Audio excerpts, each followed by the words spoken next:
ఆవిడే అడిగింది పార్వతీదేవి, ఏమండి కైలాస పర్వతం మీద ఉంటాం, అఖిలాండ కోటి బ్రహ్మాండ నాయకుడు మీరు, ఎందుకంటే ఆ శ్మశానంలో ఉంటుంటారు? కొంతమంది పని కట్టుకుని అదే పనిగా శివుడు శ్మశానవాసి అని అక్కర్లేని ప్రచారాలు అన్ని మొదలెడుతున్నారు కదా, ఎందుకంటే ఆ శ్మశానంలో ఉంటారని అడిగింది. అడిగితే ఆనాడు మహాభారతం అనుశాసనిక పర్వంలో చెప్పాడు, పార్వతి నేనేం ఉత్తినే చేతకాని వాడనై ఉండలేదు, బ్రతికున్న నాళ్ళు అక్కడికెడదాం ఇక్కడికెడదామని పని లేకపోయినా షికారులు తిరిగి నేను ఇంతటి వాణ్ణి అని గుండెల మీద చెయ్యేసుకుని ఇంత గర్వించి మా ఆవిడ, మా పిల్లలు, మా అన్నయ్య, మా తమ్ముడు, మా స్నేహితులు ఇంతమందిని చూపించిన వాడు ప్రాణం పోయిన తర్వాత ఎండు కర్రల మీద పడుకోబెట్టి తాడుతో కట్టేసి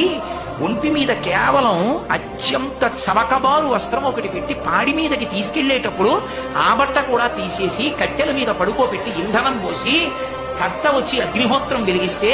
తల దగ్గర నుంచి కాలుతూ వచ్చేసి తల బద్దలైపోయిన తర్వాత కాళ్ళు అరికాళ్లలోంచి నెత్తురు ముద్దలుగా పైకొస్తుంటే పెద్ద కాడ పట్టుకుని కాళ్ళు పైకెత్తి వెనక్కి పారేస్తే నా ఒళ్ళదుకుని మురిసిపోయిన వాడు కట్టెలలో కాలిపోతుంటే జీవుడు పైకి లేచి చీకటి పడుతోందని వచ్చిన వాళ్ళందరూ స్నానం చేసి వెళ్ళిపోతే ఒక్కడే ఉండిపోయానని బెంగ పెట్టుకుని ఏడుస్తుంటే నేనున్నానని ఓదార్చడానికి ఉన్నాను, నేను లేకపోతే చచ్చిన వాడు చస్తాడు పార్వతి అందుకున్నానన్నాడు. అది ఆయన ఔదార్యం.